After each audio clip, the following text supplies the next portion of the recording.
Hey, this is Dominic Slice Teich. I am the owner and founder of Single Seat Mindset. We're here to help you. And if you really want to learn about how to level up your life, you should be listening to the Time to Shine podcast today with my good friend, Scott Ferguson. Let's level up. Time to Shine Today podcast Varsity Squad. This is Scott Ferguson. We're episode 384 with Dom Slice Teich. And Dom is a fantastic pilot, a fighter pilot for the United States Air Force. And we had just a fun conversation. Didn't know which way it would go because he's a coach and he's full of leadership, knowledge nuggets, full of wisdom. But we had the most fantastic, enlightening conversation about how he started to how he got to where he was, how he avoided and just downplayed the naysayers. And he really stayed focused on his visions. And each of those visions, there was goals in between, and he kept on reaching them. He has a fantastic story about not being able to land a plane because of a sandstorm, which I have a little bit of an experience with that being in Dubai and Iraq and whatnot. So just if you know anybody that wants to hear some serious leadership knowledge and gets to really level up and hit their visions and their goals, then please share this with them. Or if you'd like this, it really helps our sponsors and affiliates. So without further ado, sit back, relax, break out your notebooks, because here comes my really good friend, Dom Slice Teich. Let's level up. Time to Shine Today podcast Varsity Squad. This is Scott Ferguson, and I got me a veteran, albeit Air Force. No, I'm kidding. No, he's just awesome, man. He's did the deed. Someone that I immensely respect. He has his feet in different things to help build wealth for himself and most importantly his family. He's the main person, the main generation wealth here, and his name is Dom. He allows me to call him Slice. It's his call sign, but Dom Slice Teich, and he brings his fighter pilot background and applies them to guide goal-oriented individuals with techniques that American fighter pilots use to ensure mission success. High-output individuals struggle with information overload, so he created the largest online group of fighter pilots to guide action takers in short, impactful steps. And don't go there yet, squad. But his website with his fighter pilots that he has with his team, these people are studs, and they're out there doing the deed and getting it done and then passing down the info to you. Because you know what I did in other podcasts. I'm not even doing what I did in the military. But these guys are flying thousands of feet above the air doing the deed, and just what it does is incredible. And if you're watching on Vimeo or YouTube and you see Dom, and he's a handsome dude, but he's a fighter pilot, and most of the fighter pilots you see don't keep their physical stature as Dom does because of all the G's and stuff they're pulling. And I'm just so blessed to have Dom on. And Dom, if you don't mind, please introduce yourself to Time to Shine Today podcast Varsity Squad. But first, what's your favorite color and why? My favorite color, I would have to say, is I don't really have a favorite, but I would say if there was one, it'd probably be orange. Orange, really? Yeah. All right. Orange is actually the fun color. I always ask that because I can get a feel for usually when people say, their color, I can get a feel for them. If they're red, they're usually fiery. Blue, they're kind of chill. But I can see orange with you, brother. Let's in your color, will you, handsome devil? Come on now. Well, the awesome. Orange, I restored a 1966 Volkswagen Squareback when I was 16. Really? Built the motor. This thing was bad to the bone. I lowered it. It was like a little rat rod kind of thing, California style. Wagon. This old school. Yeah, the Square. Yeah. Sweet, I remember those. It was stripped it down, and this thing was bad to the bone. I painted it bright orange, and it looked. It was just, I ended up selling it eventually, but it was so funny to see people look at it because it was small, like an old school Mini Cooper style size. Right. And so I would climb into this thing and I'd fire it up. And what they didn't know is that it had about 50 to 60% more power than the stock. Really? And so it would burn. You could just light the tires up in first and second gear. Right. And to see somebody watching that, just see this little car and then just burn out and just take off. Are those engines in the back?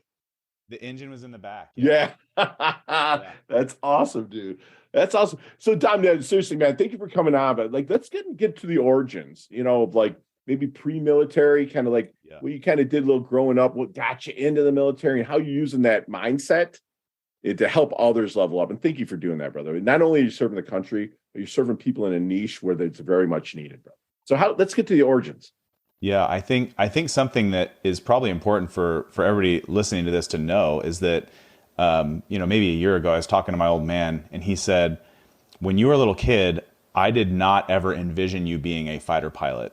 And so if I wasn't at this age, I probably would have taken that the wrong way. But I think the important thing to know about that is that, having a plastic brain, you can learn a lot of this stuff. And so, and it's applicable to all different types of life, right? So that, the single seat mindset is just pilots that sit in the airplane by themselves. And it's not a selfish thing to No. do. It's, we're working as a team.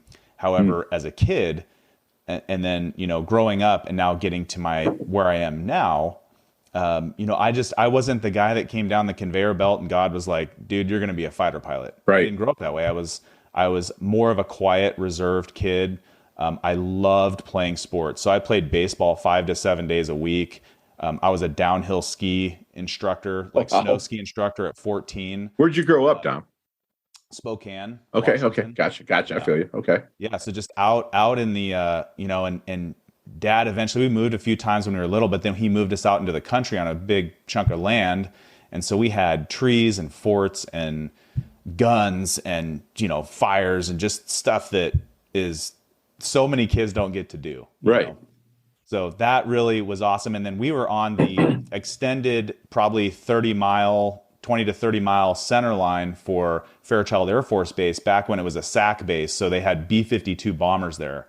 And so if we were out in the fields or driving our three-wheelers or just doing stuff we shouldn't have been doing, a B-52 would fly over us and it looked as if you could just reach up and touch it. Right. It was so big. Yeah. And then we had Phelps Field, which was a little civilian airfield there close. So we saw, farmers would be flying ultralights. There would be the B-52 bombers coming in, and then there would be all these civilian airplanes just flying around when the weather was good. So I just always had that itch to fly airplanes, Right. to work on them, to do anything to be around airplanes. That's where it started out. That's awesome, man. And like it almost was subconsciously bred into you when you're feeling that power flying over you. But I have to ask you, let's unpack, but what do you mean by plastic brain? Yeah, so I think having a plastic brain, meaning it's moldable. Oh, elastic. Okay, gotcha. Yeah, you can Love it. elastic, plastic. It's call it clay. You can Sure. retweak your brain, right? Quite a bit Yeah. actually. And I've heard some of your backstory, but I also have a pretty big crash and burn story. After being in the Air Force for 12 years or so, I had a huge crash, mental crash. We can get to that later, but Sure. the thing that I'm getting at is, as you learn, right? I wasn't born as a fighter pilot, right? So I learned how to do that, and that's what Right. pilot training is for. That's what somebody doesn't step into the batter's box and hit a fastball thrown by Randy Johnson. It just doesn't Right. happen. You have to Right. learn that, right? So I think that's the important thing to know is if you're listening to this and you're maybe struggling a little bit, there are little things out there that can, if you say I can, or if you say, I don't know how to do that, but I want to look at it. Robert Kiyosaki, when you talk about real estate, he goes that what he learned from his rich dad was his rich dad said, it's not that no, I can't do that. It's how. How can I? Yeah, man. How can I do Absolutely. that, right? So that opens up a world of possibilities, right? Just literally giving yourself that permission, not putting a roadblock in front of yourself. I love that. So, well, how do I do that? Right. Just take that next step. Yeah, as long as it all aligns with your why, you're doing something. The how kind of comes along, but like you said, if you have a plastic brain and elastic, it can wrap itself around new things, especially if you're passionate about it with that why. That's awesome, Dom. So take us into you were in the military. Is there any story or something that you can actually share with us that was that the squad out there? I know it's pretty exciting. Some maybe you overcame while you're in the air. Yeah. So, I think one of my most memorable flights was on my second deployment. We're over Syria, right? And so this is circa probably 2015, 2016 timeframe. Okay. Lots of offensive things going on the ground. Mhm. Lots of terrorist groups, lots of stuff going on, right? And whether or not you're pro-war, anti-war, that's not the point. But I'm a fighter pilot. I think you can be a just soldier in an unjust war, right? So Mm. you can be a good person serving for the right reasons, and then maybe policies or the military goes the wrong way. So that's not what we're talking about here. It's more, hey, I'm here in this single seat fighter jet. I'm flying with the squadron commander. He's my wingman, actually. He's a Top Gun instructor pilot. So I'm just leading us around. We're Right. doing our job in our single seat fighter jets. It's at night, so it's probably, I don't know, 1 in the morning. So Hmm. completely black, and a sandstorm goes across the entire Middle East. I mean, it starts to cover all of Syria, all of Iraq, all of Jordan, Saudi Arabia, and we've been airborne for probably about 6 hours, going back and forth to the tanker, working with some groups on the ground, and as I'm transiting all the way across Syria, all the way through Iraq, and we're like heading back to our base, I get on the satellite radio, and the guy sitting at the desk, it just basically he says, "Go away." And that's not something I've ever heard before. Um, but Uh, what it got to was there's no way we were going to land because that there was no sandstorm. visibility at the airport. Yeah. So I had already, unfortunately, cleared off the tanker. So we had Right. gotten some gas, and now we're several countries away from a landing surface. And so, I mean, praise God. And literally, by the grace of God, we were able to get back in touch with the tanker. They turned around, they picked us back Wow. up again, and then they drug us across several countries. And it was actually on my birthday. And I'm not a big birthday guy, but that's why I Mhm. remember it.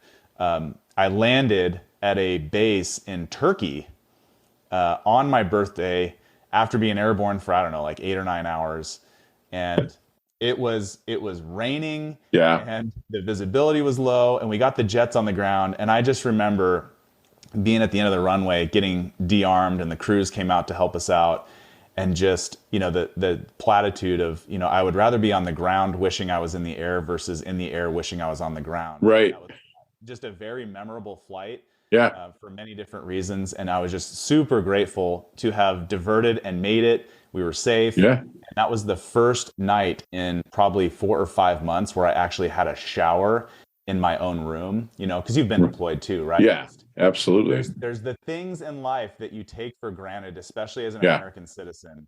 Oh yeah. Um, Electricity, water, Toilet your paper, room, all that stuff, dude. right? All Yeah. of that stuff, right? And I just remember sitting there and then going to my room, and I took a like a 1 hour shower, Right. which is a mortal sin if you're Sure. deployed. Right. Um, but that was just something that was very memorable. I had an alcoholic beverage, which is also Yeah. very welcomed, Sure. and settled in, and probably got one of the best nights of sleep I had gotten in a long time. Wow. And was your wingman who was the Top Gun instructor, did he give you some kudos on how you handled it? And did he keep you in the lead during the time? Yeah, I was the lead the whole time. That's awesome, man. Yeah, and he was our squadron commander too, and I think he did a really good job as a squadron commander. And then this was not intentional, but it just reminded me in Single Seat Wisdom Volume One, that book. Sure. There's 20 chapters in it. They're all written by a different fighter pilot. He wrote a chapter in that book, and it's Jeff Cohen, goes by Tuck. Okay. He talked about breaking rules. Okay. And that's a tough thing to hear from a guy who's a Top Gun instructor pilot. And as a fighter pilot, you follow the rules. But then there are times in war, there are times outside of training where you actually have to break the rules sometimes to make things happen. So that's part of growing up and like learning where the left right bounds of life are, and then you have to make choices through your life. Like, no, this is a time where I'm going to break that rule. And there are some unbreakable rules, right? But Sure. there are times where there are rules, and I'm not going to spoil his story because I'll say it in the No. book. Yeah, no, I appreciate it. Can't wait. And it's a under Tuck. That's awesome. And so when you're being a fighter pilot and you'll have, say, a new pilot that comes in, and maybe you're kind of mentoring them and whatnot. Yeah. What do you see in the newer pilots? Maybe their biggest blind spot? Sure. Not, it might not even have to be about being a pilot. It could be about their life, their lifestyle. What do you find is the biggest kind of blind spot in your world? Because not many of us, man, live that. You know what I'm saying? So, like, what do you find their blind spots to be? So, I mean, I'll caveat what I'm about to say with obviously it's a very subjective comment about what I'm Mhm. about to say, right? Because I'm gonna leverage my past Sure. and kind of how I view the students. And you hit the nail on the nugget. The It's not necessarily about flying. It's Hmm. about the officer, the pilot, the person behind who is flying, right? So Right. it's a lot of times less about how good of a pilot you are, because the attitude goes a long way. And we had, at this time, we had some students that were struggling in the class that just graduated.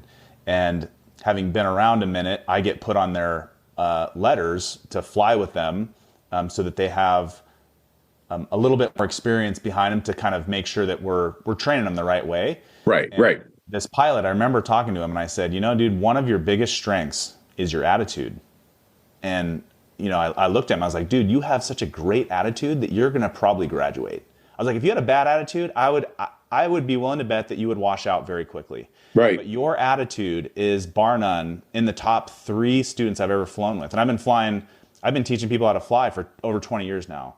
And Right. I was like, dude, your attitude is what is it. I'm like, dude, I'm going to tell you right now, I'm very subjective when I fly with you.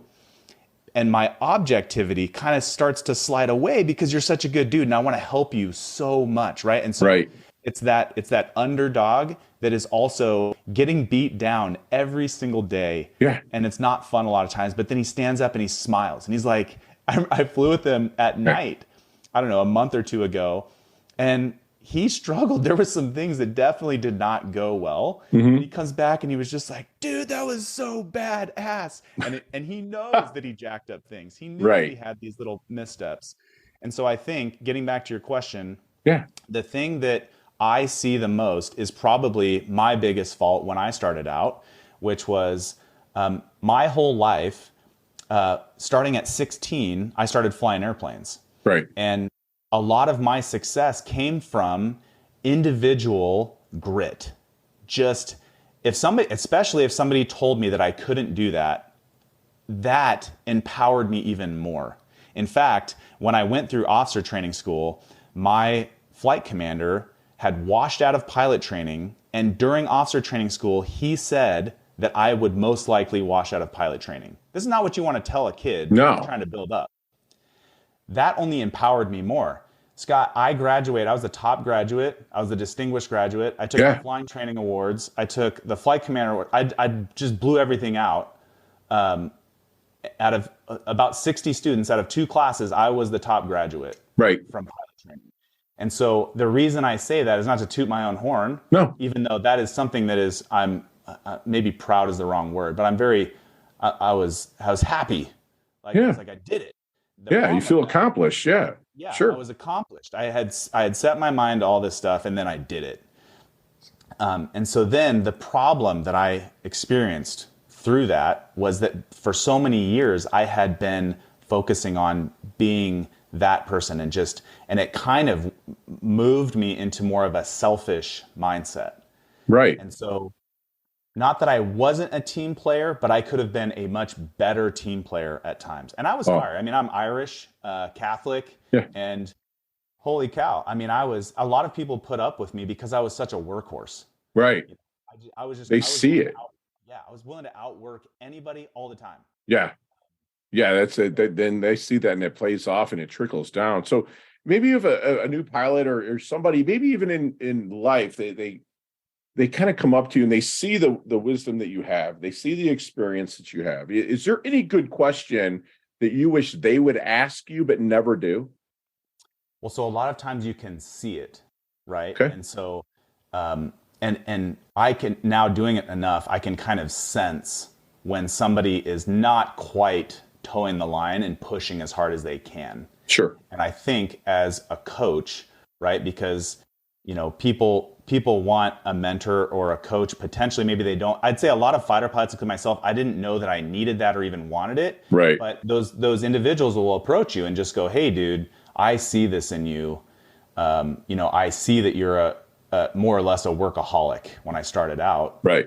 And these young fighter pilots, as they're growing up, it's just a matter of reminding them of the bigger picture. This is not a you-centered program anymore. And unfortunately, when they're going through undergraduate pilot training, before they even get to us for F-16 for fighter pilot training, it's very much a individual training program in a sense, where you need to pass your own tests. You need to pass your own flights. And granted, there's some flight classroom stuff that you do, take the trash out, help your dudes, like help other people study if you can. But largely when they get to us, it's not a washout program. We want them to succeed. Right. And the thing that I tell the classes, because I am the guy that reaches out to all the students before they even get to our base. Mm-hmm. I work with their syllabus and their training. I'm the flying course manager. And then I work with them all the way through their program, all the way until after they're graduated. And what I tell them the day one of the big things I say that the success, your individual success will largely be dependent on how well your class works together. Because the more your class is having fun, the more that you're working together as a class, the more fun you'll have, because then the instructor pilots will see that you're having fun. Yeah. And when the students are having fun and you're doing what you're supposed to be doing, you're going to fly better. And when you fly better, you get better grades. The whole class will rise up. And so as a group, you're really going to change that dynamic. Love it. And I think a lot of them maybe haven't heard that when they get here, because it's very much, I need to pass this test. I need to pass my next flight, which is important. Very important. But there's also a level of, man, if your class is gelled together as a team, it's super helpful. Love it. So, Dom, let me ask something. Have you seen the movie Back to the Future? Yeah. Okay, let's get in that DeLorean with Marty McFly, man. Let's go back to the Double Deuce. I know how old you are. I'm not going to say it, but I know how old you are. The Double Deuce, a 22-year-old, Dom, what kind of knowledge nuggets, this is what we call him here at Time Shine today, what kind of knowledge nuggets might you drop on him to maybe not change anything? Because you live, according to a lot of people, a rock star life, okay? Doing what you do. But to maybe shorten a learning curve or level up maybe just a little bit quicker, what might you drop on him in knowledge?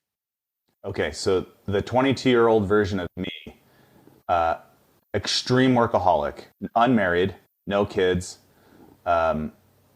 would literally willing to outwork anybody. I'll stay up all hours. Yeah, you said that, right? Yeah. Right. So that's the person you're talking to. Mm-hmm. And with that type of person, I think the knowledge nugget that I would have needed from somebody was, unfortunately, I discounted a lot of people when I was young because I was told so many times that I couldn't do things. So if somebody told me that I couldn't do something, the first question in my mind that I would ask myself is, did you do it? So if somebody that was a non-fighter pilot told me I couldn't do something, I immediately discounted them as knowledgeable or credible, mostly because they hadn't even done it. So I go, how do you know that I can't do that? So I think it would be important to know, and that could be a good character trait, right? Just knowing who's talking to you and being able to go, dude, are you encouraging me or are you dissuading me? And then what's your background? So don't take advice from anybody. Be picky with your advice. Yeah. Be a little less brash like I was. Right. Accept that and hear that. But then when somebody did talk to me, the advice that came through the clearest was not advice that you should do this. That immediately turned me off because I'm like, dude, you're not me. So the best advice that somebody would tell me, or a coach, is like, hey, here are some options. And dude, it is up to you. And just going, dude, this is going to be really difficult to make happen, but I think here are some of your strengths, and here's the door. And you know what, dude, maybe don't do it because it's going to be really difficult. And if somebody told me that, like the fighter pilots that I ran into when I was getting my undergrad. Sure. Harley Davidson was one of the retired fighter pilots. And I was flying civilian airplanes at the time, and I just remember skittishly walking up to him because I was like, oh, he's a fighter pilot. He's probably not going to want to talk to me. And he's like, hey, what's up? And I was like, I want to be a fighter pilot. I'm doing all this stuff. I'm getting an aviation degree. I'm flying airplanes, doing all that stuff. And he looks down at me. He's just like, and I was like, how do I do the fighter pilot thing? I want to do that. I don't even know where to start. There's no pilots in my family. Nobody's in the military. Like, I don't even know where to go. And he's like, you just remember him looking at me. He goes, hell, kid, I did it. You can do it. And that was just permission, from a guy. And you just never know when you're going to drop that little nugget on somebody as a guide when you've been there, done because they did it. So you can't discount that. That's awesome. Hearing that, it just gave me permission to take the next step. Love it, man. So, Dom, how do you want your dash remembered then? That little line in between your incarnation date and your expiration date, your life date and death date. Hopefully it's way down the road. But with as much as you're helping people now, the single seat wisdom and whatnot, how do you want your dash remembered? Say that question again. How do I want my what? Dash, that little line on your tombstone. You have your life date and your death date. How do you want your dash remembered? So now at this age, something along the lines of like man of God or love it. Yeah. All right. So I got to ask you this then. What do you think people misunderstand the most about you? I think a lot of the people that haven't bumped into me over the years probably don't know that about 2.5 years ago, I went through, it started about 5 years ago, went through a major mental crash.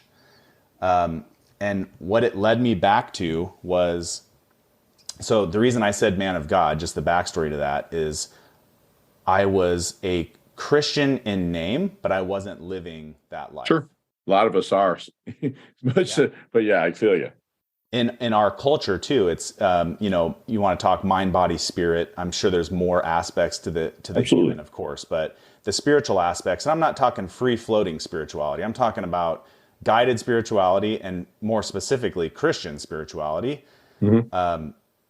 That I undervalued, and so I'm a prideful person, not super humble. I'm trying to work on that. And I remember walking out of church one day with my wife, and I said, obviously not great to say on church grounds, but I looked at my wife and I was like, this is all bullshit. Right. I was like, I'm going to prove that this, I'm going to start poking holes in this. And as I started digging and doing year-long Bible studies, and that was just the hook. That was God's hook. Like, hey, you prideful jerk. Like, yeah, buddy. Pull me in. Yeah. And I couldn't prove any of it wrong. And it's like, I still you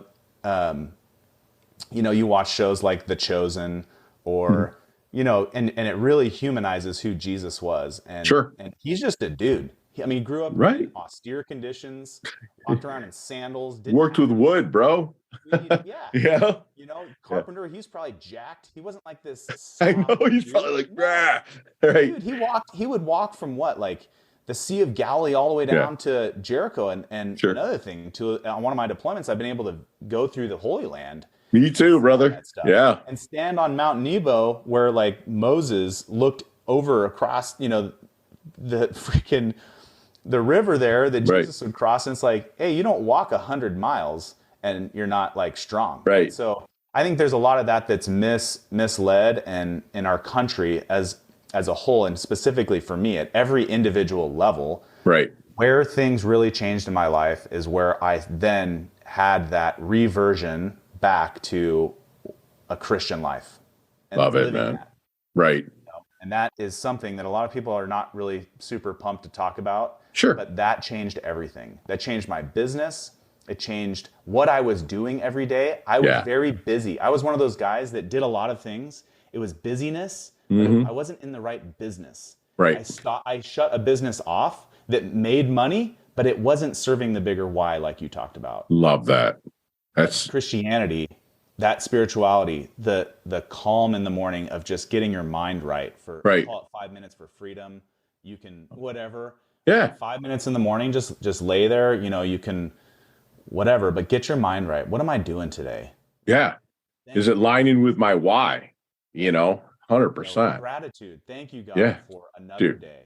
Yeah. Each one of my coaching clients, I don't care if you're playing Major League Baseball, if you're, a housewife at home, they have got to send me a gratitude sandwich 5 days a week, Monday to Friday. I treat it like a workout, right? And the sandwich is set up where, you have your intentions of the day, your big win from yesterday, who you want to send good vibes to, and then what you're concerned about, right? And then and then you have to list for me 14 things you're grateful for. And then it just squeezes that sandwich, just squeezes out the concern. So if you set your intention, send some love, and then what you're worried about, and then 14 you just can't. Your gratitude is where it starts. And I love that. So got to keep this moving a little bit. Time to Shine Today Podcast Varsity Squad. We are back. And Dom, when I'm out in Phoenix this summer, I'm going to try to definitely hook up with you. And some of these questions we might talk about and spend, have a couple brain grenades if you would enjoy a beer or just a tea or something, and talk about some of these. But you get 5 seconds today with no explanations. They can all be answered that way. You ready to level up? Let's do it. Here we go. He's on his hands on the throttle. I love it, man. Dom, what is the best leveling up advice you've ever received? Be a better Christian. Love it. Share one of your personal habits that contributes to your success. 5 minutes of freedom every morning. That's awesome. Establish your intention every day. Beautiful. So you see me walking down the street. So other than your book or even the good book, the Bible, you see Fergie, man, he looks like he's in the doldrums. What book is really influenced you that might help me? Oh, not Single Seat Wisdom? I can't use that one? Yeah, can't use that or the good book. Another one that might have inspired you. The Bible's out too. Yeah. Okay. I would say Rich Dad, Poor Dad. Kiyosaki. Love it. Love it. What's your most commonly used emoji, if any, when you text? Emoji is a pointy finger up to something that I'm trying to get people to. Love it. Gotcha. Nicknames growing up? My dad called me Heimsy. Okay. I don't really know the background of that. Okay. Dom. Got it. What do you have any hidden talent or superpower that nobody knows about? Well, some people know about it, but I think the one that surprises a lot of people is I grew up playing bluegrass violin. So we had a traveling family band. We were called the Mini Manny Tykes. Love it. Love it. We would go play music. That's awesome. Headline for your life. Let's go with Man of God. Love it. Chess, checkers, or Monopoly? Let's go with Monopoly for sure. Got it. Go-to ice cream flavor. Ice cream. Let's go Rocky Road. Awesome. So there's a sandwich called the Heinzie Violini. Build that sandwich for me. What? The Heinzie Violini? Yeah. What's on that sandwich? The sandwich, like that I eat, or just yeah. Yeah. Let's go with sourdough. Okay. We'll go with maybe some roast beef and turkey and bacon. Yeah, man candy. There you go. Love it. Pepperoncinis. We're definitely hanging out. Yeah. I love it. I love it. Favorite charity and or organization you like to give your time or money to? Yeah, so Single Seat Mindset, that our company, we give all of our money to the Anna Schindler Foundation. Okay. Children's cancer nonprofit. They shelter families that are going through cancer treatments. That's awesome, dude. Place to live. It's Gosh, a Ronald McDonald home style organization. But yeah, we have like a Molly's house here in South Florida. It's kind of like the same thing, right? Where, we have a house, and my mom, when she was still alive, she would like house families that, their kid was going through a cancer operation or something. So yeah, I appreciate you doing that. So last question, we can elaborate a little bit on this one, but what's the best decade of music? 60s, 70s, 80s, or 90s? 60s, 70s, 80s, or 90s. Mine's going to be the 90s because I was kind of in my... Yeah, man. No, 90s, 80s and 90s, they'll never die, because you listen to songs now, you get the hooks from the 80s and 90s. Yeah. But they'll never die, but they're back. Like a lot of that stuff's back right now. That's awesome. So, Dom, how can we find you, brother? SingleSeatMindset.com. That's an awesome URL, man. Launchpad for everything. That's awesome. And so I also am going to do, I know I'm going to do one book giveaway, but also my friend Dom is so generous that the first people go to singleseatmindset.com/podcast gift. They will get a copy, or the first 3 people that do that will get a copy of the Single Set Wisdom, correct? Yeah, Single Seat Wisdom Volume 1. Sorry about that. Single Seat Wisdom. And there's no hook on that. The Single Seat Mindset business, we're giving everything away, so we don't keep any of the money. So part of that is buying books and giving those away too. That's beautiful. And You know what? Anybody out, I'm going to buy 5 more. And anybody that puts in Heinzy, Heinzy, I'll know you've listened to this show. Anyone that puts in Heinzy, I'll buy you the single seat mindset, the wisdom book as well. And it'll be on my dime, and I'll send that out to you. And Dom, do me one last solid and leave us with one last knowledge nugget we can take with us, internalize, and take action on. Yeah, I think very simply, because sometimes we have all this information, we just need to distill it down into something. Well, what do I do? Where do I start? And it's kind of, I'll lean back to the 5 minutes of freedom, or the 5 minutes of intentionality, whatever you want to call it. When you start your day, don't roll out of bed and start sprinting through your day. You're going to be lost. So sure. Spend 5 minutes, no kidding. Just if that's laying in bed, if that's getting on your knees on the side of your bed, if that's sitting in your favorite chair and sipping some coffee, don't do anything. Don't look at your phone. Definitely don't stay off social media. Don't watch the news. It's all trash. Just sit there. Right. Pray, meditate, like just get your mind right as you step into your day. And it's only 5 minutes. If you don't have 5 minutes, you got 5 minutes. For 15 or 30. I tried with 30. I tried with 15. I went down to 5 when I was starting out because I'm busy. Right. 5 minutes just allows you to go, no, I don't need to do that. And you'll find that about 99% of the things that you're doing, you don't need to be doing. And those are bad habits. Right. So that helps you hone in. And if you do it every day, and maybe at the end of it, jot a little note down to yourself, write things down. Love it. Those 5 minutes those are gold. I love it. And squad, we just had a fun conversation with, somebody that's did some badass stuff in life, man. And he didn't even know he wanted to do it. He never envisioned himself being a fighter pilot, but God subconsciously started planting little seeds in his brain, which eventually turned in. Luckily, he had a plastic brain. It was elastic that he allowed it to retweak, and he started gaining knowledge to become, a fighter pilot in the United States military. He reminds us about the left bounds, right bounds, that sometimes you have to break the rules. Sometimes you have to get it. As long as it's not the law, you have to break the rules to really get past. And if you have to go the gray area, that's fine. Just don't break a law or hurt somebody in the process. If you're doing it for the good intentions, then get out there and do it. He reminded us about grit. And I always talk about grit being a monotonous activity. It's going to happen. You have to go through it, whether you're trying to lose the weight, build muscles, become a fighter pilot. You have to have that grit to do that. And you're going to do that by Don reminded us to keep reminding yourself of the bigger picture. There's the big picture out there. So you're inch by inch, it's a cinch. By the yard, it's hard, right, squad? We talk about, we have to have that grit that Dom talked about. I heard a lot of the plus equals minus with Dom, that he's going out and learning from people on the plus side. He's sitting here and he's trading secrets and stuff with me on the equal side. In the minus, I see Dom pulling people up and wanting to bring them to his level all the time. He reminded us that his success is dependent on how well he serves and works with others. And don't discount people that have the knowledge. If you have a salty dog out there that wants to pass it on to you, listen to them. But if you have somebody out there that Dom says that really is not serving you, they might be the green-eyed monster with envy. They see you doing stuff, they want to pull you down, discount them. Get them out of there. Dom will be remembered as someone that's a man of God. He's a family man. He loves his family. He loves his country. He loves what he does. He's going to probably slide across home plate, their baseball metaphor for you, Dom, that, bumped and bruised, but he knows he's going to serve the greater good at all the times. And he's doing it. What I'm seeing with Dom is he's doing it for the intention, not the attention. He's out there intending to get stuff, but he doesn't want to be, look at me. He hasn't said that once. And that's what I love about, working with guys like Dom. And lastly, he reminds us that, 5 minutes of intention, prayer, whatever it can be to be closest to your source. Mine and Dom's is God. But if yours is a different creator, that's fine, but get close to him, because that's where the goodness arrives. And the closer you can get to that, the more good you're going to take throughout the day, because that's what's going to be on your mind. And Dom, it's such a pleasure interviewing you. You level up your health, you level up your wealth. You've earned your varsity squad letter here at Time to Shine today. Thank you so much for coming on, brother. Absolutely love your guts.